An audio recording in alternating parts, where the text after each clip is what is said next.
Hey guys,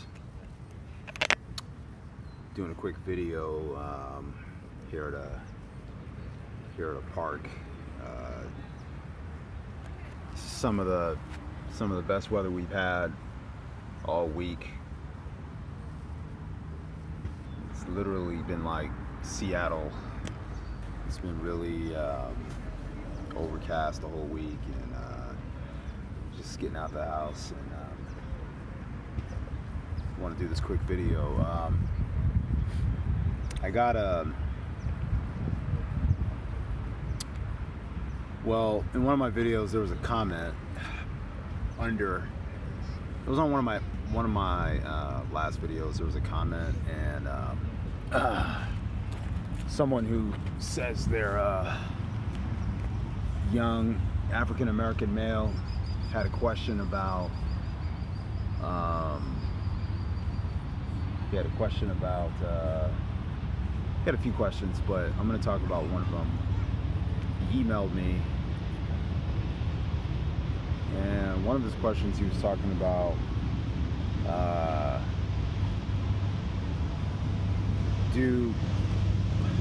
have I ever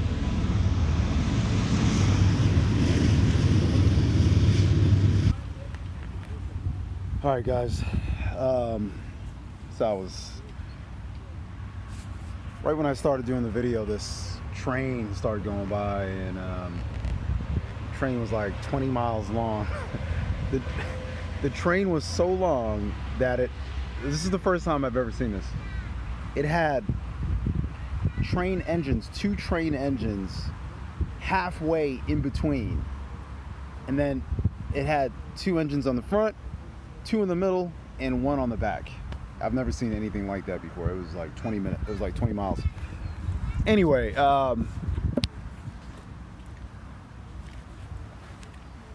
so the question he asked me was about whether or not people ever say I sound white. And yeah, I've had that happen before. And let me just I'm just gonna share this with the rest of you guys, because I think this is a really important conversation to have. I think this is a very important thing for young black people to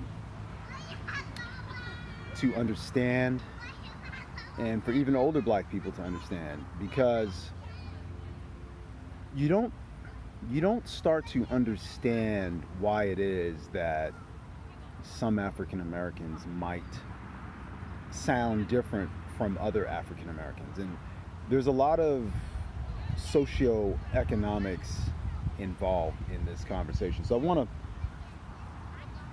to just go over that conversation really quickly.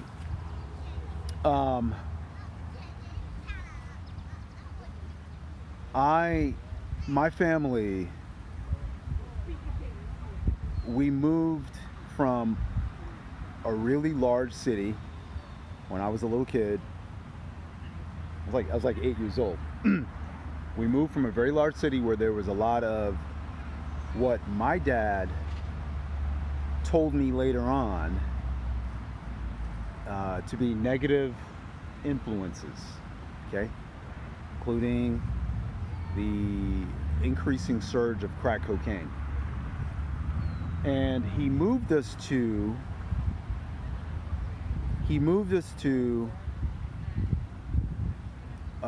another city where it was a much smaller city, much smaller community, and oftentimes I was the only black kid in the class, in my classes.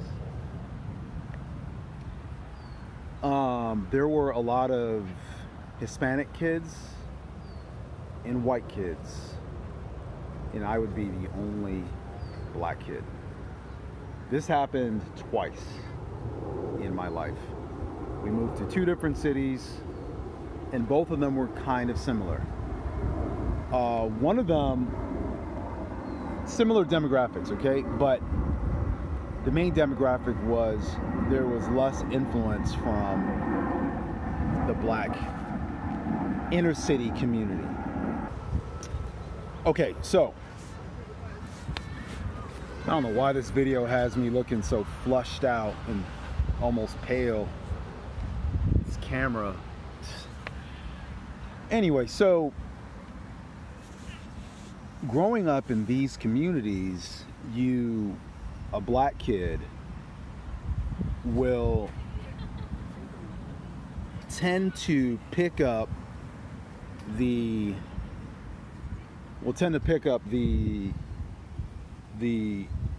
way they'll tend to talk like they're people in their environment, okay, people around them. I'm going to give you an example of this. There are, for example, my parents are immigrants. They are from the Caribbean, but I don't have a Caribbean accent, even though I was raised in a home where cute little kid. Even though I was raised in a home where there were two Caribbean parents, okay? So that tells me that the environment in which you raise your kids actually has a greater influence on the way your kids will speak and sound.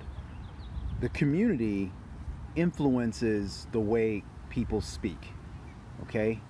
Grammar structure, and we're talking about Ebonics too, okay? Which is a lack of proper grammar structure. Probably some of the worst in the country.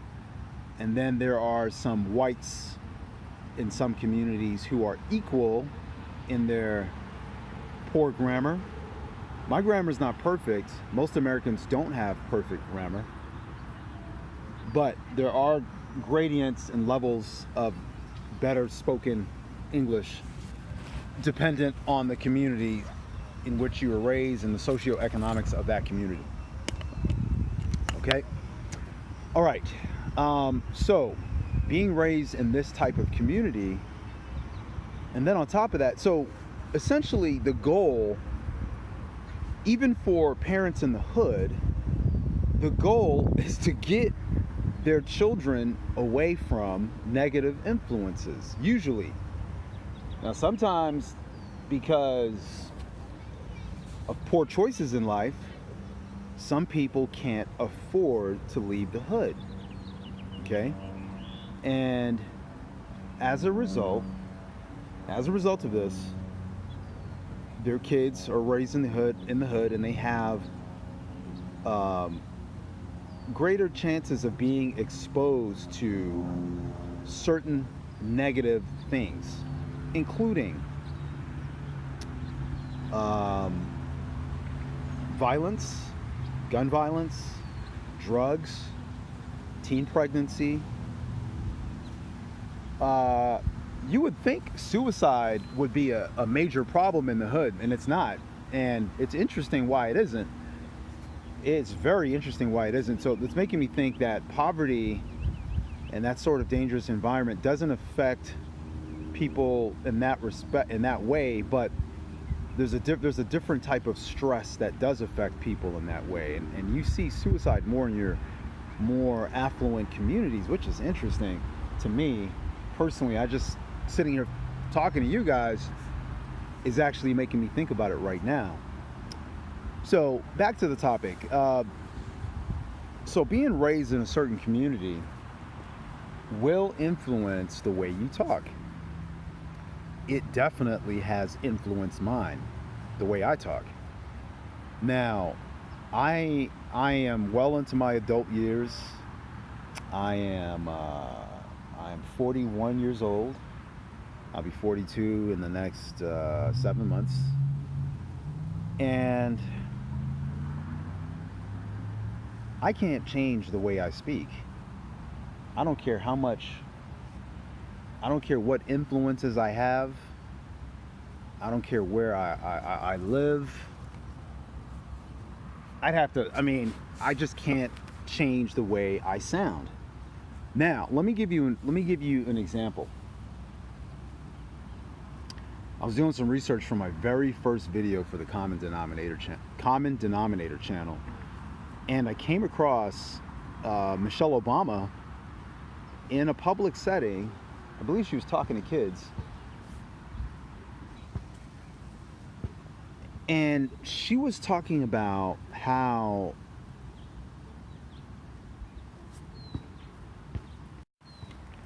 now Michelle Obama grew up in Chicago. Her parents, they weren't poor, she mentions. I believe I have this clip in the first video I did. So if you go all the way down to the first video, definitely watch that video. That video sets the tone for this channel. If you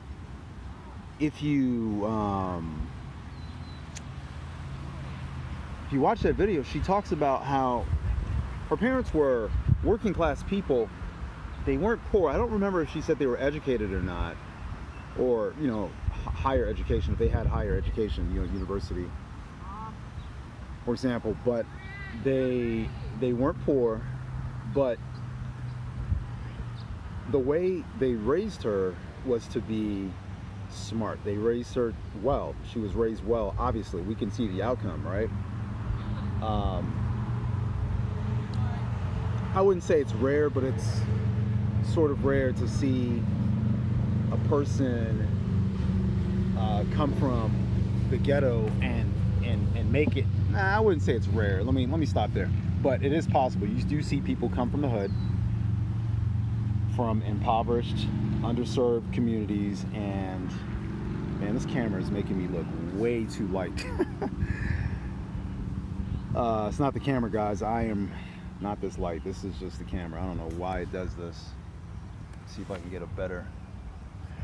I am definitely more brown skinned than this. Okay, so Michelle Obama, while growing up, her people in her community, kids, would tease her and say, why do you, they would say, you sound like a white girl. Okay? Now, let me explain how this works. She grew up in Chicago, which is a mixed race city. I don't know if she grew up in a black community or not. I'm guessing she did, but maybe a little in a black community that was a little bit more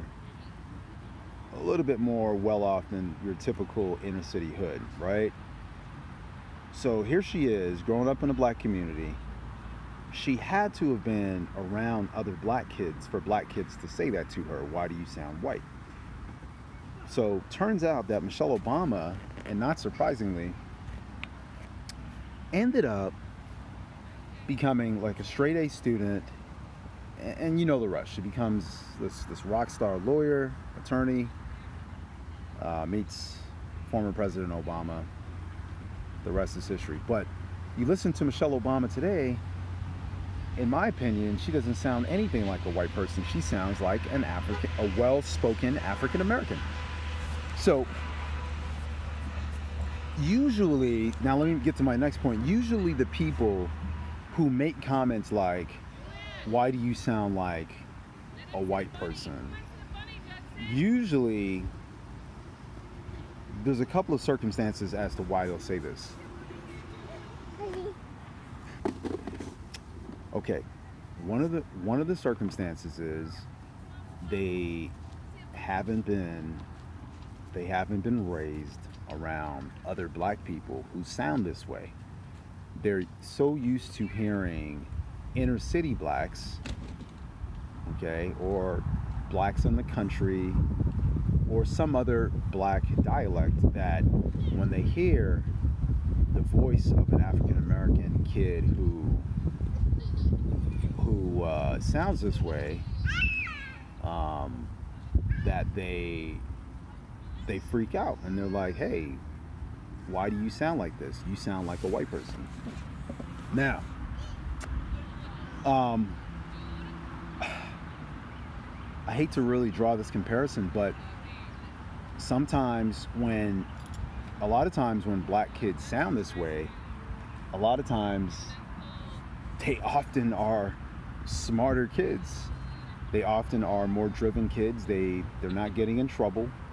I say often, it's not always, but there are examples of black kids who were raised in non-black communities who have turned out poorly. There are examples of that, but there are, I would say the majority of probably the black people that I've met who sound, I'm going to say non-ghetto. I'm not going to say they don't sound white. They just sound like intelligent black people. They sound well-read. They sound respectable. This is what they sound like. And what these people are truly saying is they don't sound like Pookie and Ray Ray. Now, let's talk about Pookie and Ray Ray for a hot second. Pookie and Ray Ray sound like criminals, okay? How do I know this? Pookie and Ray Ray, if you listen to Pookie and Ray Ray, and if you listen to some criminal in court, some former rapper, some rapper, they all kind of gel together. They're all kind of the same ilk, the same community, right? Pookie and Ray Ray sound like criminals because that's where they get their verbal cues from. They get their verbal cues from criminals, from the criminal class. Crime culture in African America permeates everything. And I know I've kind of touched on this and really done some deep dives on this in other videos, but I really want to explain this because you'd be surprised how closely linked crime culture is to the black community. There are men in the black community and boys who sing about shooting each other, killing each other, selling drugs to each other, pimping out women. All felonies. These are all felonies, okay? They idolize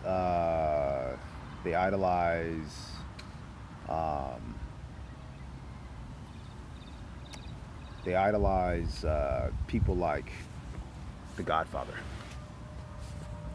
which is a criminal. You'd be hard pressed to, most of these guys who sound like this and who have these posters of criminals on their walls and people who look like criminals and people who appreciate the crime culture, most of these people who look like this, guys, I'm gonna move. This person is staring at me. Okay, that's better. Yeah, I was right in a line of sight with this person and they were just staring at me. Anyway, so Pookie and Ray Ray have been, because of their socioeconomic situation, they've been exposed to a lot of crime. And due to the conditions of toxic masculinity and the toxic way in which many black men and women are raised, violence, being hard, which is basically a form of a hardened individual due to their circumstances, constant profanity, constant use of the N-word, just overall ignorance, belittling of themselves, belittling of their community, belittling of the race at large. It's a jungle. It's really it's a bad place where these people come from. This is why people leave, and they even know it's bad. They understand it's bad, and they leave. They leave because they know it's a dangerous place, and they want better for themselves. They want better for their children. But coming from these communities, there's going to be a way of speech that is more accepted in these areas, and it's not going to be the speech of someone who sounds intelligent. You have to understand, people who are surrounded by ignorance and foolishness and stupidity and bad choices and crime, a lot of these people don't know what it is to be normal. They don't understand what it is to be normal because they've been raised in a dysfunctional environment. So when they talk to someone who's normal, who looks like them, they're confused. But when a person who's normal, who has some sort of education, who can look at these communities and say, hey, I understand why they're like this, and I understand why I'm like this, and my community's this way. When we look at them, we understand them and we feel sorry for them because they are being exposed to certain things. So this is why, in a nutshell, why they will say ignorant things like, you sound white. And it's because, duh, I wasn't raised around you guys. So the appropriate response would be, well, you sound like a criminal, or you sound like a person from the inner city. You sound like you come from poverty. You sound like you just barely made it out of slavery last week. You sound uneducated. That's the appropriate response. But if you say something like this to them, they're going to respond with threats and violence, because this is all they know to do. All right, guys. Looks like my memory is running out on my phone, so I'm going to try to make this ending quick. So basically, this is why black people in different areas sound different. Okay, I'm going to give you one more example. I know someone who comes from England, black woman, and she told me that she lives in an area. Okay, she's exposed to black people who are not necessarily hood, but all they're used to is hood people, and they're not the smartest black people. They have intelligence, but they don't have worldly experience. They don't have experience with black people from different countries and this sort of thing.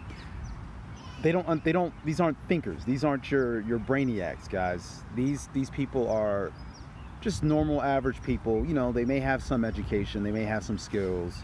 They're not idiots, but they're just not worldly. They don't understand the world. All right, so she told me that some black people that she worked with told her that she sounded like a white person. Now, she's from England, so she sounds different. So basically, to black Americans who come from the inner city, and not everyone from the inner city is stupid or uneducated, but black people who come from the inner city who have been dealt a bad hand and who don't understand the world and don't understand that there are different black people in different parts of the world, and who don't understand dialects and accents and these sorts of things. These people, guys, are going to be more likely to say stupid things like this. And you have to forgive them. It's just ignorance. It's a form of ignorance, okay? And so these people don't understand what a black person from England sounds like. Neither do they understand what a black person or the white person from England sounds like, so they don't know the differences. I don't know the differences. I haven't been to England, but I've talked to plenty of British people. I don't even know the differences, but I do know, I have seen these wannabe gangster types from England. I have seen them, usually the rappers, they learn from the black Americans how to act this way. I have seen them talking a little bit tough. I could tell it's a little bit tough, but they sound ridiculous to me. So anyway, guys, that's that's basically all I have for now. If you have any questions, you can definitely hit me up. Just hit me up in the comments. I'll try to answer it there. Or if you want, you can email me, common denominator at gmx.us. Common denominator, and spell it correctly, okay? Because if not, I'm not going to get it. Common denominator at gmx.us. All right, guys, just keep in mind, just because you sound different doesn't mean you sound white, okay? There is a such thing as a black dialect that comes from outside of the inner city. And as more and more of us become wealthy enough to leave the inner city and to move to different communities, you'll notice that more and more of us will encounter these issues, and more of us will develop a different dialect that's outside of the inner cities. It just happens that way. One more thing before I go. Listen to the children of rappers. There's some famous rappers. Run DMC, I think Reverend Run. Listen to his children. Listen to Damon Dash's kids speak. Listen to the children of rappers. These rappers grew up in hard times, right? In the inner city. Listen to their children speak, okay? When you listen to their children speak, it's gonna make sense. They sound nothing like their parents. And there's a reason why. It's because of where they were raised. All right, guys, common denominator. I'm out. Peace.